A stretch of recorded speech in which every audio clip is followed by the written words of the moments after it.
Welcome to Bias Bash. I'm Lauren Green. The White House is ramping up their pitch to Congress and the public about the benefits of the Iran nuclear deal. As the vote in Congress gets closer, the media are focusing on who will come out to support or vote against the agreement. Here with analysis is Judy Miller, Pulitzer Prize-winning investigative reporter and a Fox News contributor. So how do you think this is playing out? You've got Chuck Schumer, who everybody thought, he's the Democrat. This is the guy who really should be voting. He came out and said, I'm not going to vote for this deal. And you've got others, and it's like, this is a great deal. Let's go for it. How do you see this playing out? Well, I think the president has done some head counting. He's decided that he has a comfortable margin of support in both houses, and that he's going to be able to override, they will not be able to override his veto, and that therefore the deal will go into effect, the sanctions will be lifted, he will get his legacy packed, since this is not a treaty, and he's letting the people who criticize him know exactly what he thinks of all of us. Wow. I think it's absolutely an attitude driven by confidence that he's won this one, and he's even said this to a couple of reporters in interviews. We were talking about Chuck Schumer voting against this, or saying that he's going to vote against it, and a lot of the comments coming out about him, MoveOn.org, you've got Fareed Zakaria. Is there this veiled anti-Semitism that's in these criticisms of Chuck Schumer? Well, I think that was inevitable once Israel took such a strong position, and once AIPAC announced that it was going to spend $20 million to fight the deal. The problem that I see is that even if he gets his way, and clearly it looks as if he's going to, the ill will that he's bred, that he's prompted by his assaults on his critics, calling those people who disagree with him either idiots or extremists, is also going to be one of his legacies. It's not just the fact that he was able to get this treaty through. It's not just the fact that they're on Friday raising the flag in Havana and that has these other accomplishments.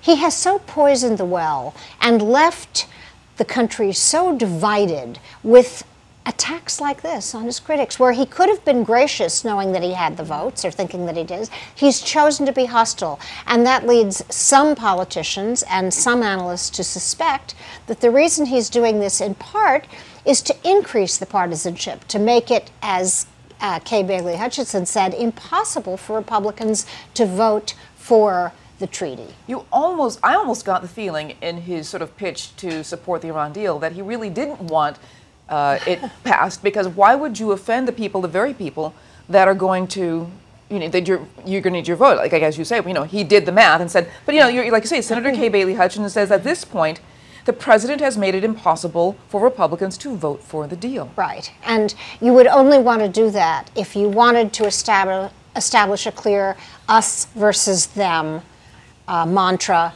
if you wanted to paint Republicans as either pro-Khomeini or on the same side as the IRGC,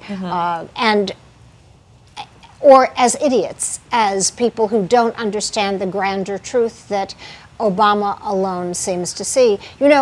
Even people like me who have leaned towards supporting the agreement have real problems with being compared to the Ayatollah Khamenei, the supreme leader, those who would do ill to our country.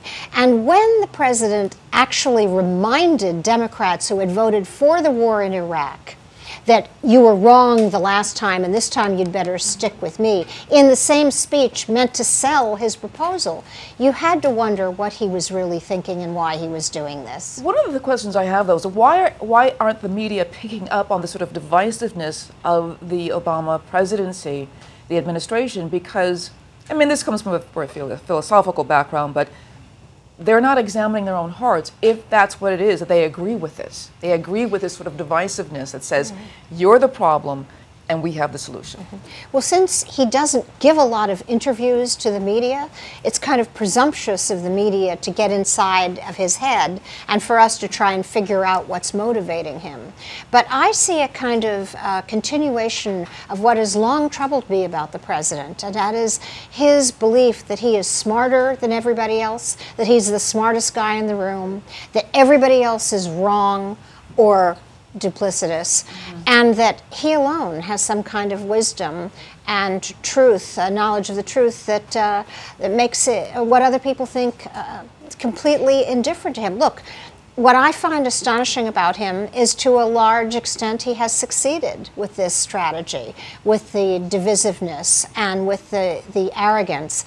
He has gotten his Cuba policy passed. He's going to, it looks as if he's going to get his Iran deal passed. He has gotten Obamacare to withstand countless assaults by the Republican-led Congress. He has achieved his legacy, and to begin with, he got elected when no one said he could. Wow. So he believes in his own value and his own virtue and his own correctness. And I think that's what has pushed so many people who actually wanted to be on his side away from him. But that's his choice, and that's his MO, and he's sticking to it from the beginning to the end. We shall see. We shall see what happens the next few weeks as we get closer to the Right. vote.